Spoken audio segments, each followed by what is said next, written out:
Welcome back to the Fluent Edge Podcast. I'm Dr. Howie Jacobson, executive coach, author, and mindset strategist. And I'm Sean Watson, your English communication coach.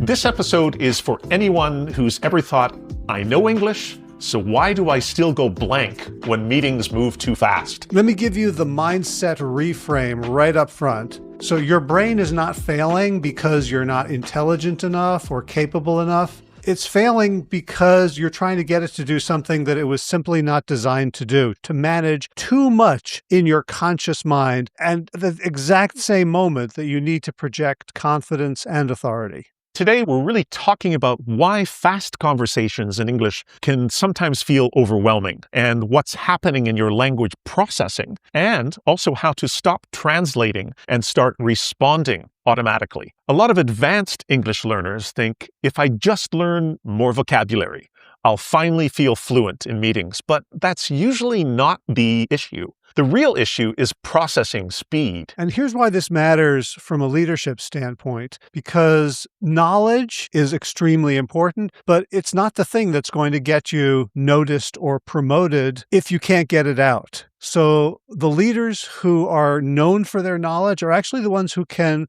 access their thinking under pressure. From your work, Howie, coaching executives and leaders, when someone freezes under pressure, what's usually happening at the mindset level? Yeah, and I love that question in this context because you're introducing a whole new way of thinking about it that I hadn't considered, just about language processing speed. When I think about freezing under pressure, it's generally because the person's mindset is, I am being evaluated here. Whether it's by someone else or by myself, it's that I am performing. And Sean, you are a performer. You have been a performer for much of your life, and you understand the difference between getting on stage in a costume in front of 5,000 people and doing your thing and being in a room having a conversation with someone. But if you think that being in the room is the same thing as being on stage, then it can become debilitating. You can start observing yourself doing everything, and that's just another layer of processing. As opposed to if you're just in a really good conversation with someone, you're simply experiencing the conversation. You're not curating your own performance. Well said. Yeah, and another thing, too, that I experienced as a professional singer and actor on stage, I was often singing in languages that I don't speak very well. And even though I learned the text and studied it for months and understood what I was singing about, obviously, but you still have moments in a live performance when you're singing in that second language that you have to kind of remind yourself and think about it again, right? Like, what is the word and what is my action? I think it's really second guessing rather than just trying to translate in my head spontaneously. Yeah, and it's a great example of a fluent English speaker is not doing what you did. They're not just memorizing their lines and the expected lines, right? They're gaining an organic knowledge. And I think what we're talking about today is in order to experience communication organically, in some sense, we have to pull back and not try to get everything the very second it's spoken. Yes, and I would also add to that in business meetings, the language pressure can make it even worse because people are interrupting each other and somebody might suddenly pivot or change the topic, or they use lots of abbreviations. And I've just learned recently that ROI, I think even in Spain, they might just say ROI. So even with abbreviations, they could vary from country to country, even though we're still using a lot of the same business terms internationally. The way that we say them can be different. Like in China, for example, they don't talk about using an app on their phone. They call it an APP. Probably easier to say. It probably sounds more like Chinese, right? And ending in a vowel, short syllables. Speaking of syllables, people, when they're speaking quickly, like I sometimes catch myself doing, we swallow the syllables. We're not enunciating. We're not clear. It's like when somebody calls a company and speaks with the receptionist, often the receptionist has to repeat the same phrase about who the company is multiple times a day, and they start to swallow what they're saying. I just got back yesterday from a week in Rome. So I don't speak Italian, but I'm learning Spanish. And Spanish and Italian are close enough that almost everyone in Rome could get by with my Spanish. And I found I could understand their Spanish much better than I understand Spanish spoken in Spain, because it's their second language and they're not swallowing syllables. They're speaking the way they learned in school. So it was slower, it was simpler words. It was much easier for me to take in than a normal conversation in Spain. Right. And I was just thinking of swallowing syllables. So somebody who swallows or eats syllables, what would we call them? Like you call a vegetarian or a vegan or a pescatarian? But would it be a syllablarian? Yeah. Now 40% of my brain is off on pun cycles. So, Sean, as I said, I haven't thought about performance in terms of linguistic issues. So what do you see as the biggest mistake that advanced learners make during these fast-paced meetings? This is something I can talk about in my own life. I'm guilty of this just as much as anyone else. It's trying to understand every single word. For strong communicators, they need to focus on what is the core meaning of something. And we'll talk about that a little bit later, but it has to do with chunking. Chunking is when you try to think of a group of words instead of just a single word, which just takes too much processing power. So I think strong communicators really need to focus on what is the emotional tone that they're listening to from the speaker, what is the intention, and if you try to focus on every syllable, your brain just overloads eventually. To me, this reminds me of how I learned to read. I had to focus on every single letter. Whereas once I became more facile with it, I can look at a whole syllable. Come,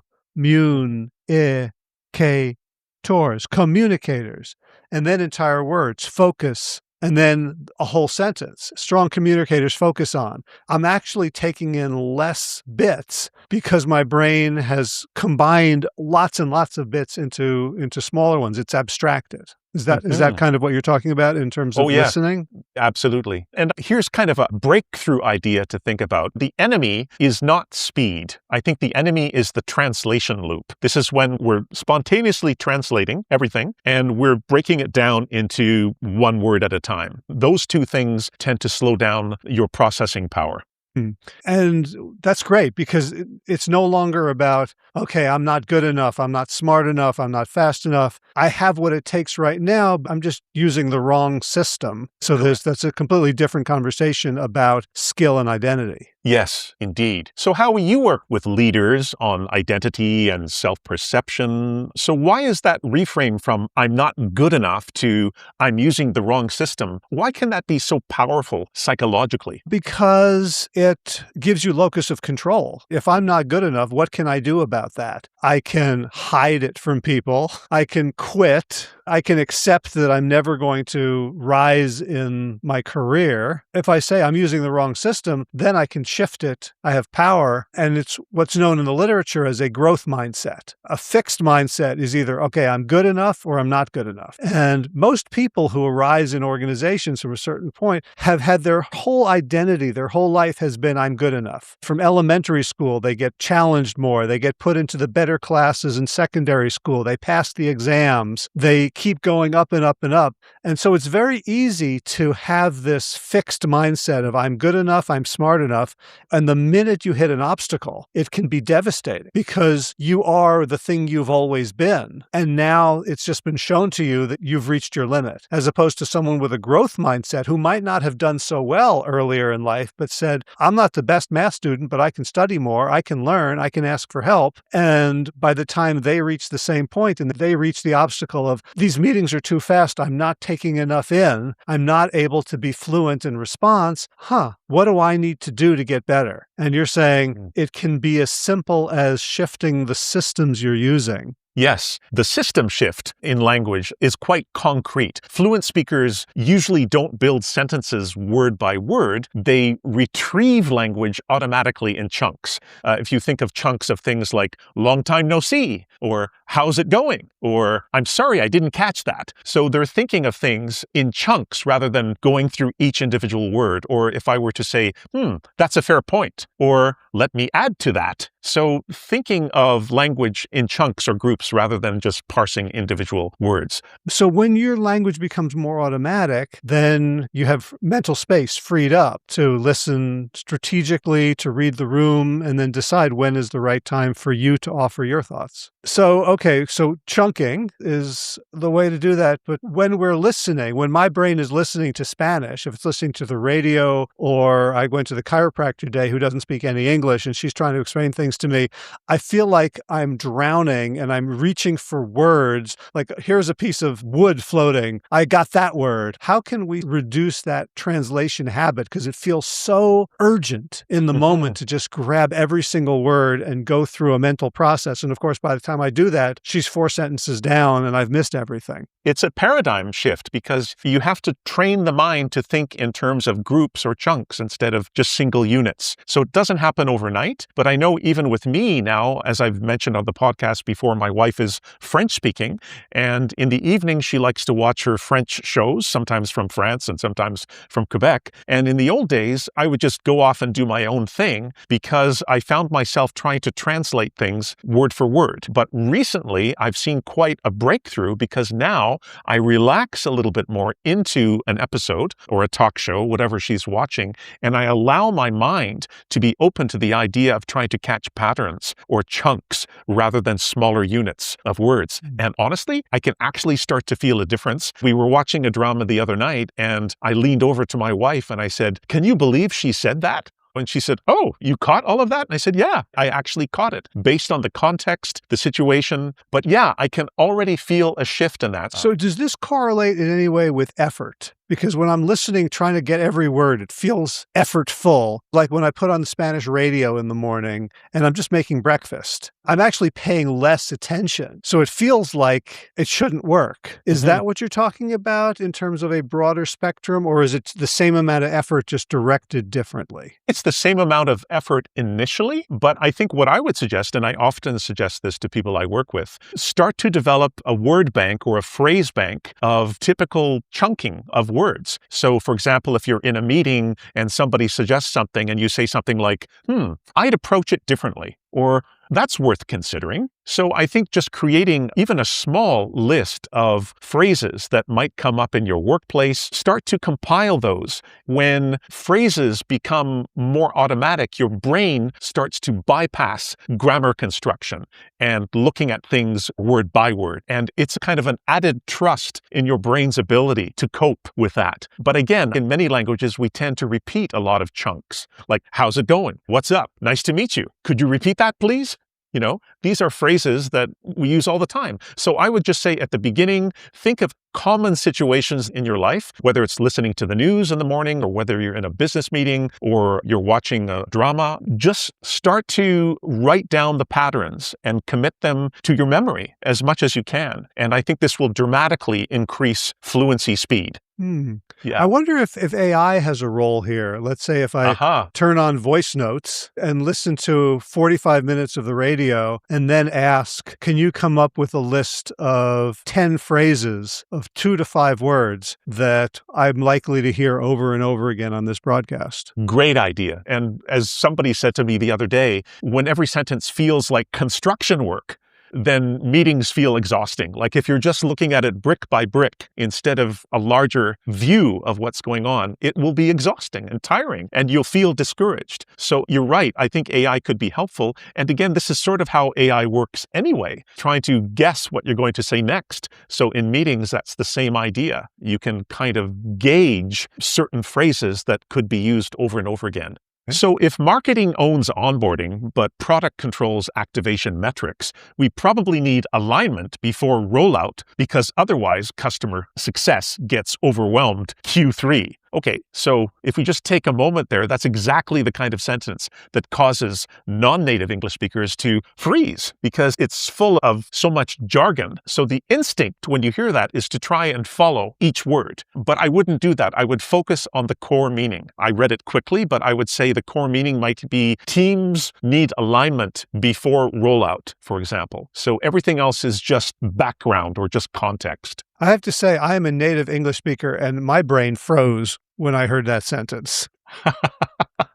Yeah. So I have a question about this. If the move is to find the core message, at what point do I ask for clarification? Do I wait till after the meeting and say, what was that? Or do I just assume that I've gotten enough context to be smart about this? Well, that's kind of the next point I wanted to make. This is a technique that you can use. And I know through my travels, instead of saying, I don't understand you, it's always better to use the echo confirmation to repeat back to the speaker. For example, you could say alignment before rollout, or you mean onboarding ownership. What you can do is you can take key words that you might know from the overall jargon and simply repeat one phrase back as a question. So you could even write that down in a meeting, or if you're in a Zoom call, it's even easier. Nobody can see you doing that. So just simply use echo confirmation. I'm sure you've experienced this in your travels too, or you may have talked about this in the past, Howie, that people might get annoyed if you ask them to repeat themselves,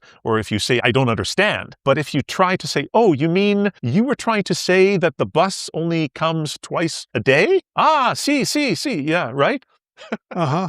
Yeah, and it's a wonderful technique for getting people to say more. Coaches use it all the time to just repeat the last 3 or 4 meaningful words in a sentence. And I teach this as a technique, and coaches don't like using it. It feels gimmicky. And then I will point out that in a conversation that I just had with them, I used it 20 times in a row and they didn't notice. Yeah, precisely. And the other technique that you can sometimes use is the 5-second rule. So if you miss something that somebody says, pause before panicking, and you don't have to fill the silence immediately. And this is especially true when you're in a one-to-one or one-on-one meeting. Often the speaker will just naturally rephrase on their own, especially if they know that English isn't your first language. So sometimes just taking a break, a pause, and we know this in negotiations. Sometimes the silent person in the negotiation forces the other person to make a deal. Different cultures have different degrees of comfort with silence, with how long you can be silent, what it means if you're silent.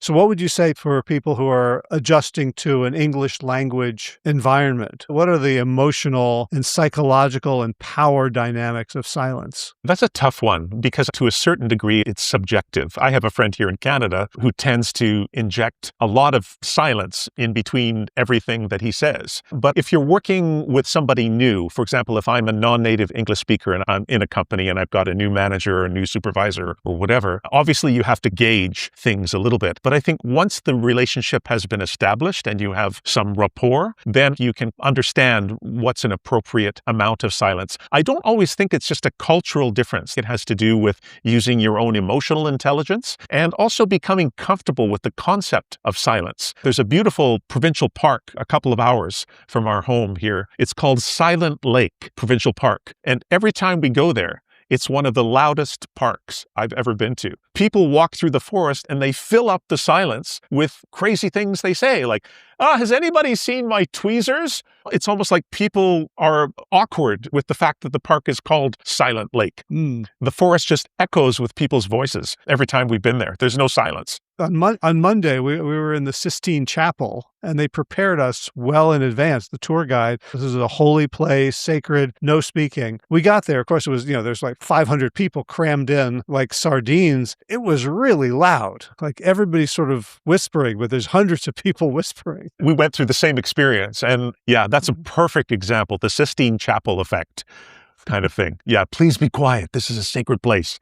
And then it sounds like coffee hour down the street. The last question, I think, is about thinking in one's native language and then having to go through the process of translation. Even though they can speak English at a high level, they're still thinking, why does that still happen? And what can people do about it? Here's where I would dive a little bit deeper into this idea of switching how you listen. And if you think of one side of your brain as being very analytical, you want to switch this to a more automatic brain. So you're trusting your brain to absorb larger phrases and not just single words. So with fluency, it requires a kind of procedural memory. There's repetition, there's retrieval. You have to think, okay, what was that word? It's on the tip of my tongue. What was it again? And then there's actual speaking, and then there's reacting to what other people have said. And then, of course, there's improvising as well. It's really moving from just seeing the other language or perceiving the other language under a microscope in an analytical way and allowing automatic processes skills to start to develop.